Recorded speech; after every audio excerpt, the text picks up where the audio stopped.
to the Director General and Medical Directors of Federal Tertiary Health Institutions.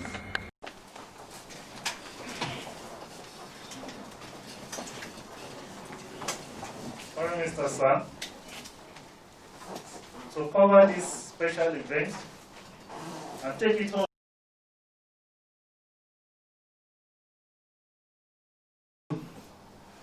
To this auspicious occasion, I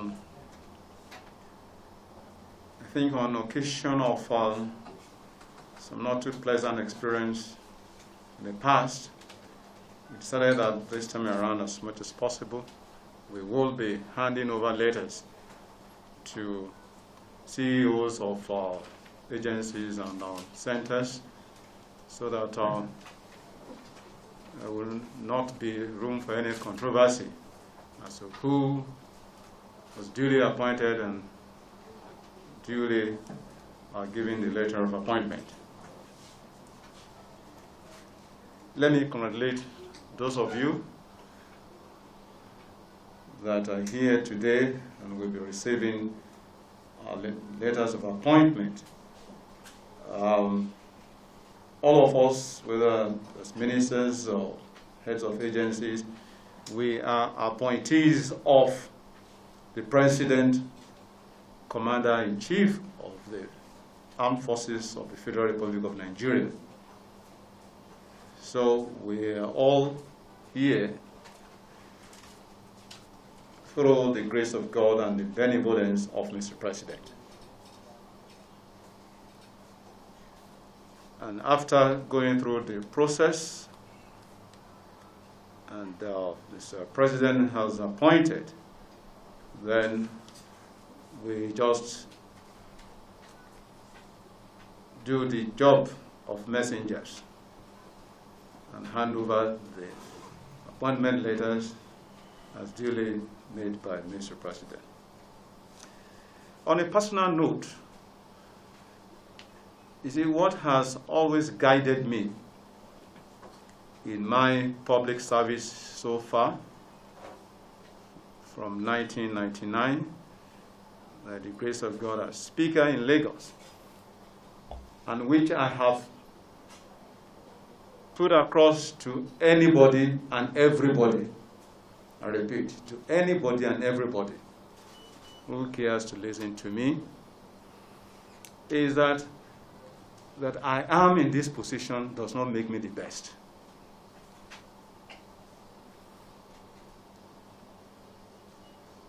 But that at this point in time,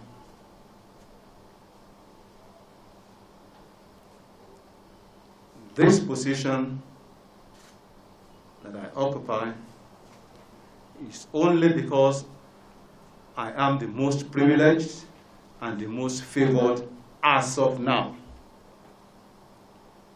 through the grace of God. Therefore,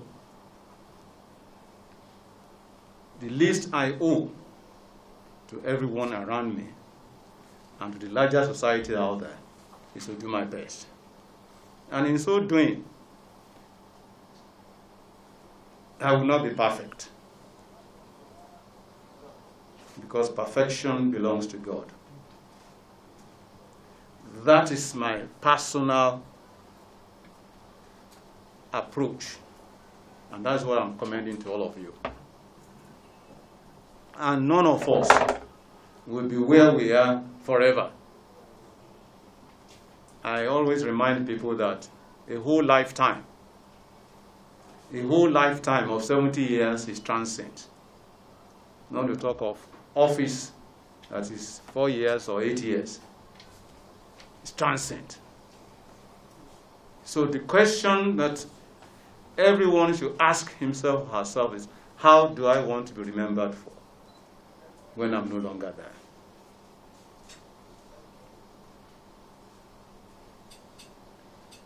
I've seen situations where people leave, and even when it is not said, the attitude is good riddance to bad rubbish. I've seen situations where people leave, and those around will be weeping that, oh, this person is leaving. So the choice is ours. Rest assured that we, when I say we, as Federal Ministry of Health authorities, will be there to support you. We'll be there to work with you. We'll be there to listen to you as much as possible. We'll be there to advise you.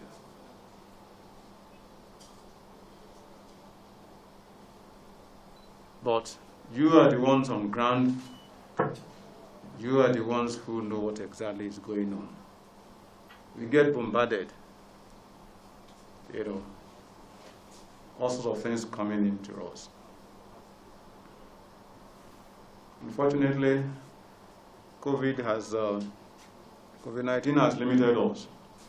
I did say when I was meeting with heads of agencies, particularly under my purview, by way of the mandate given to us by Mr. President, I did say then that my approach for COVID will be to just come in like a thief in the night.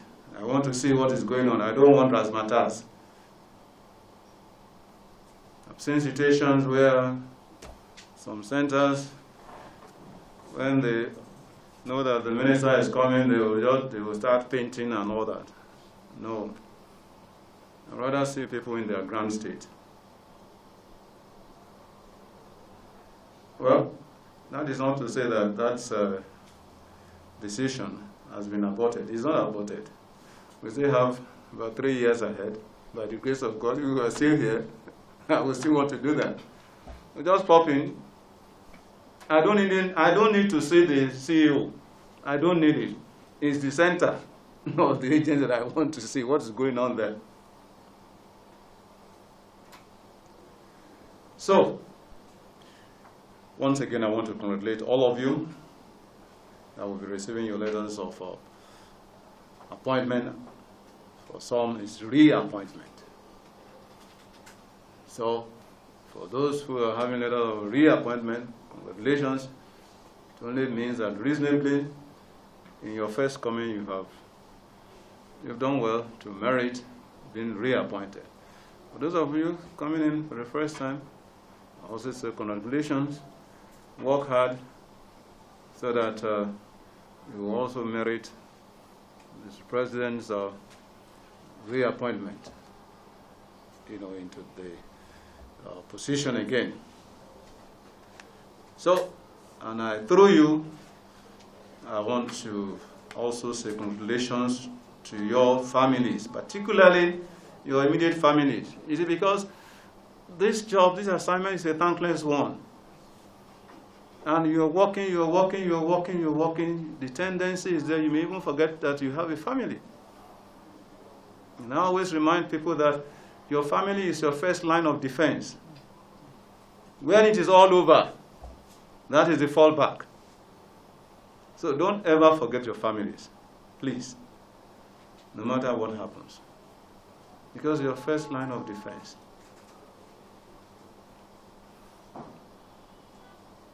And where a lot of people come around and, it's because of that seat. The moment you leave that seat, it's a different ballgame. The reality will dawn on you. So what I'm saying is don't get carried away. For any reason, don't get carried away. I don't need anybody to remind me because I constantly remind myself. I don't need anybody. So, congratulations once again.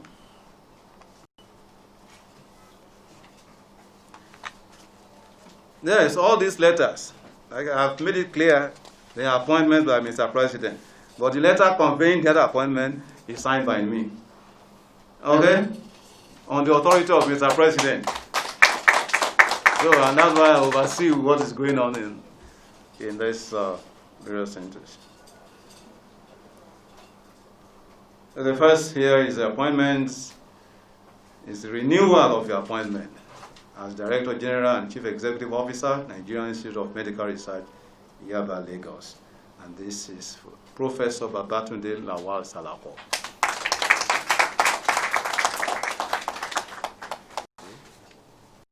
I won't shake you. Thank you, sir. Because of COVID. Yes, sir. Okay. Best wishes.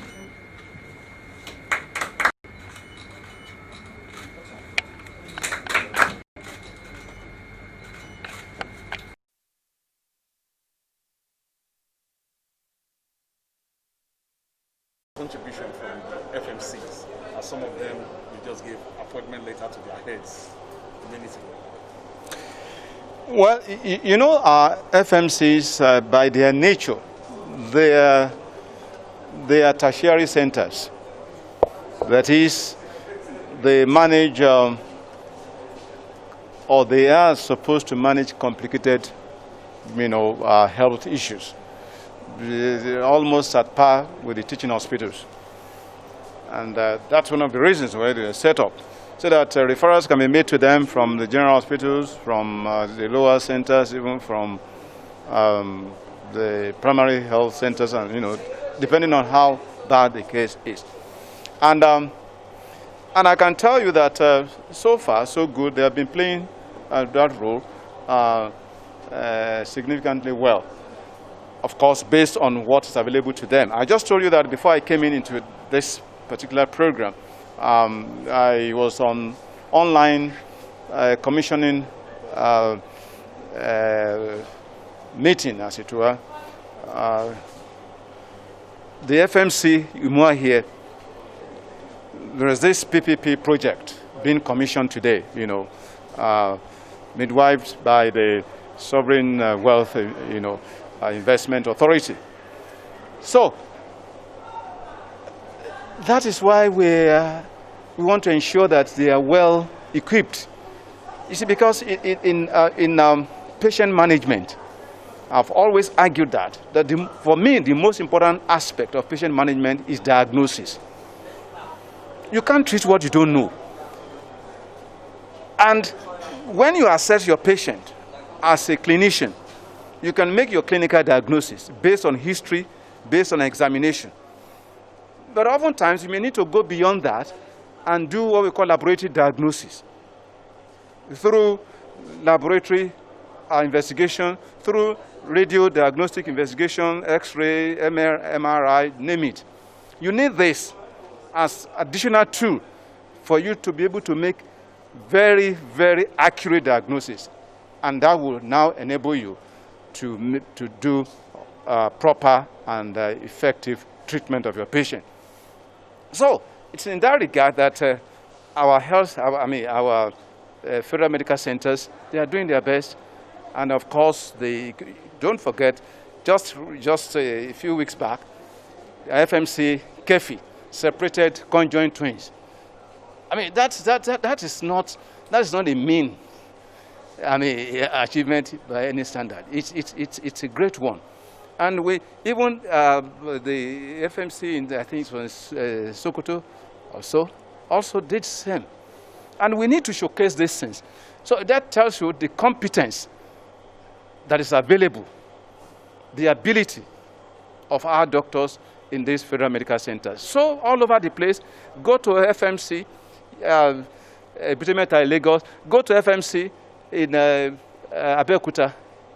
They're all doing very well in terms of, patient care and in terms of exploits, and I mean exploits that they are making all over the place. So for me, I'm satisfied with what they are doing, in terms of what is available to them, not minding the Herculean task they face, even in terms of facilities. So when it comes to national response to COVID-19, yeah, what will you be expecting from them? Well, already they are doing what they are supposed to do in terms of a good number of them, they have isolation centers. A good number of them, they even have treatment centers as well. A number of these FMCs, they do. So that's what you expect of them. With the isolation centers and, of course, treatment centers. We don't expect anything more than that. And we, of course, being able to provide the care needed. They are involved in the patient management of our COVID-19 cases. Honorable Minister, you have mentioned something very key to treatment to equip these FMCs to be able to have first-class laboratory equipment. No. Infectious diseases like COVID-19 can be well managed before it comes and epidemic. see government doing that? Yes, government is doing that to a large extent. That's why you have, is it where you cannot have molecular laboratories set up. We're using gene expert machines, you know, which has been configured to handle the testing of COVID-19 cases. Yes, they are. They are doing that, to the best of my knowledge, so that because in COVID-19, one of the main things you need to do, if not the most important thing, is to test. Because the majority, over 80% of cases, they are asymptomatic. That is, what you can call healthy carriers. They have it, you don't know until you test. So that's why testing is critical in the management pillar of COVID-19. You must test and continue to test. And once you test, you isolate. And if you need to also, treat, you go ahead and treat when symptoms are there. So it's part of the mandate for this? Exactly. That's exactly what I'm saying. Thank you very much.